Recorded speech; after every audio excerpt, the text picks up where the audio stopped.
Welcome back to Puckers Mechanical. We're working on this shit box today. Abomination BMW build.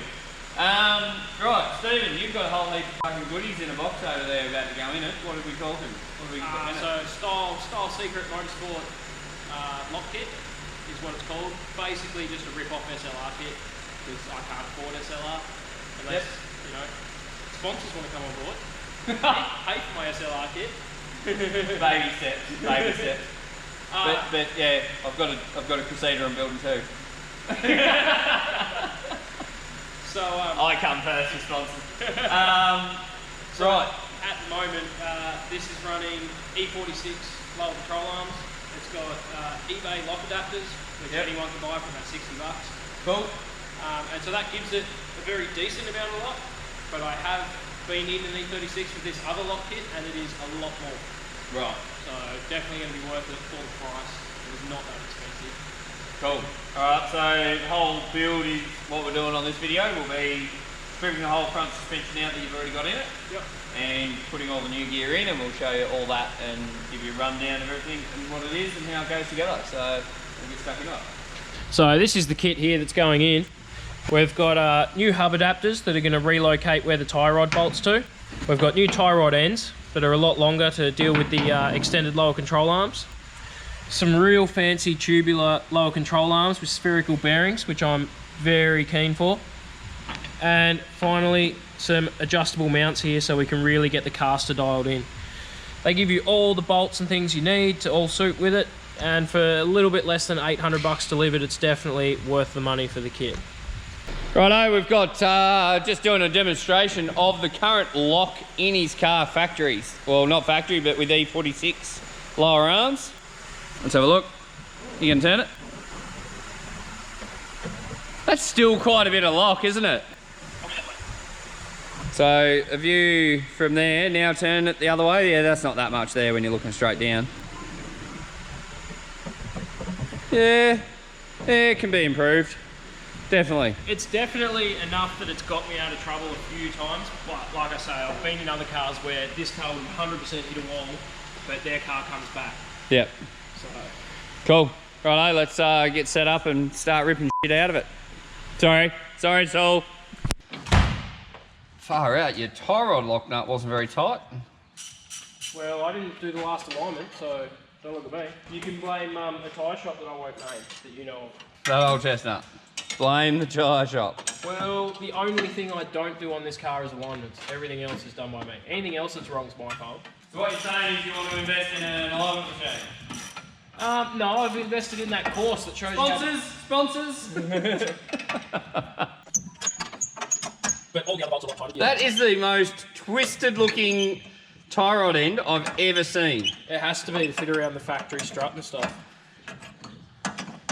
That's why when you want to cheap out on a lock kit, you buy E90 rack ends, not tie rod ends, because you've got to have that little S-bend in it.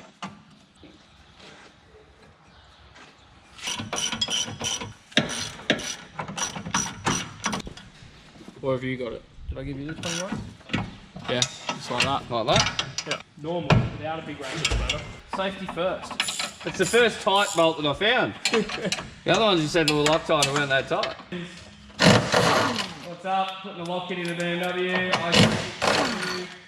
Right, so what do we got out? The E46 lower control arms. And what were you saying is rub and wear? It's causing grief? So that's the tyre rubbing there, yep. Which has been fixed since spacers, except when I changed offset wheels, I had to change spacers. And that right there, the tie rod end was hitting on. Right. So that was my bump stop. That was what was actually stopping my steering. So it actually probably would have had a little bit more lock. If you ground that away with the die grinder. That away, yeah. Cool. Right, let's get that gear in.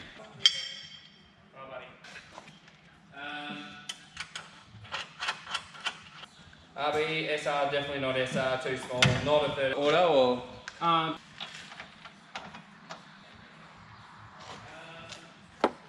Bit of Loctite on these, because in my experience I've had BMW suspension bolts come apart before, especially while drifting. And that is the last thing we want. They're not.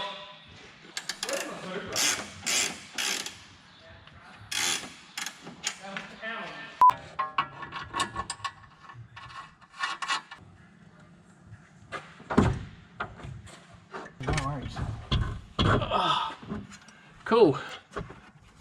That started in there to hold it.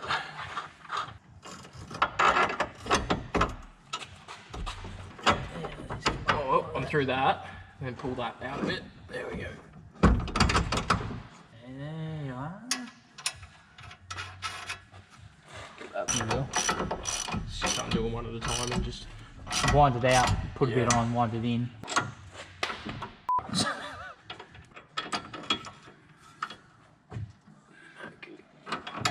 Like that. There's the piece.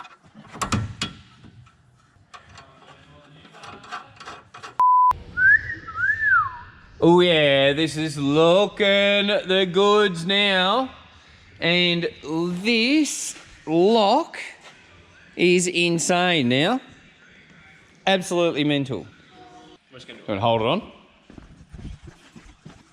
Where are we looking? go to that corner there. Yep. Go.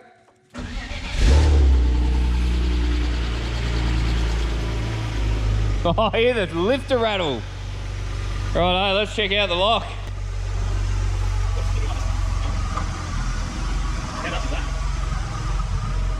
Is it any more than you had before? Yeah. Fair bit. Oh, my wife is still on. Oh, is it gonna just clears the guard? And yeah, that is good. That is, let's get a full sweep. From there. That's cool. Very, very cool. I like it. Are you happy? I'm real happy. Less than $1,000. Yeah, that's sick. Oh, got the side cutters. Right guys, just we've done all the lock kit, you've seen all that sort of stuff, but there's a lot that Stephen's done on the car that he hasn't filmed, so I'm totally throwing him under the bus today. Yeah, I've been real slack with getting the GoPro out. Like slacker than a ball sack.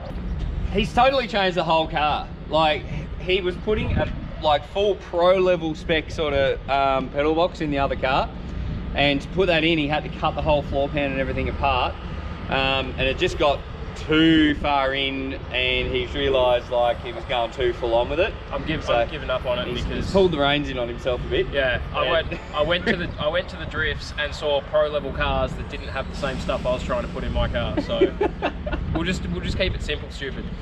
So it's got the lock kit converted over. He's changed the engine over into this body. What are the other benefits that you've gone ahead with going for this body over the other one? This body came with a wide body kit, which is off of it at the moment, so that I could recut the guards because the last owner did a piss poor job of it.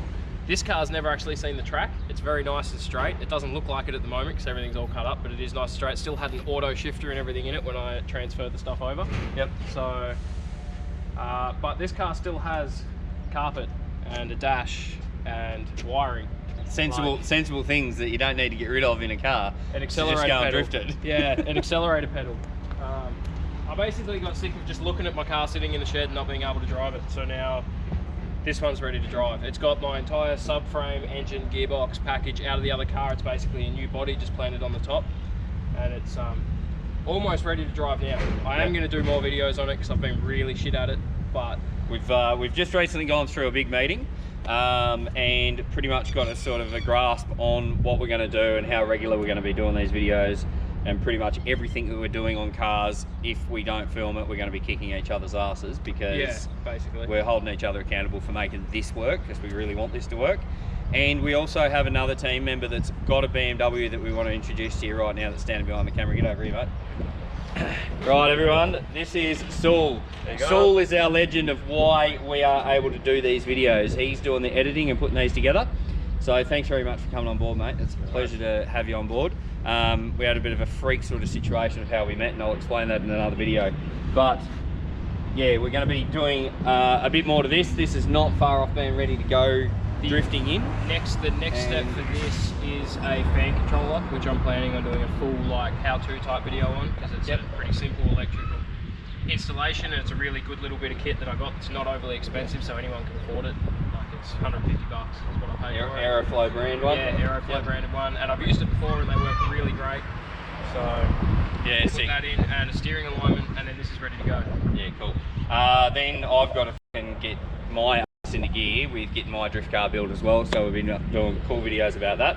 Plus we're going to be filming a whole heap of how-to videos as well over the next couple of weeks, and be showing you simple things like changing brake pads, how to inspect your brake fluid, all sorts of different little tricks that a lot of people that are maintaining their own cars at home, I want to try and help do it and as safe as possible to make sure that you're doing it correctly. Obviously, if you've got a car that you need to take to a mechanic, bring it to me, not anyone else. Because we're showing you the service stuff so that you can bring big stuff to us. Yeah, that's right.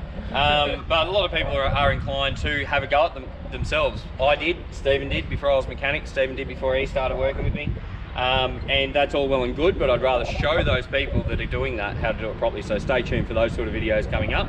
And yeah, thanks again, Sil, for coming on board and making all these for us, because we simply just don't have the time to be able to keep up on top of it. So BMWs now outweigh the Toyotas. make sure you hit the subscribe button, follow along. We have got like loads planned for the future, and one of those plans is right there. So definitely stay tuned. XY panel van, we're going to be building it up here at Pokey's Mechanical. Catch you later. Peace.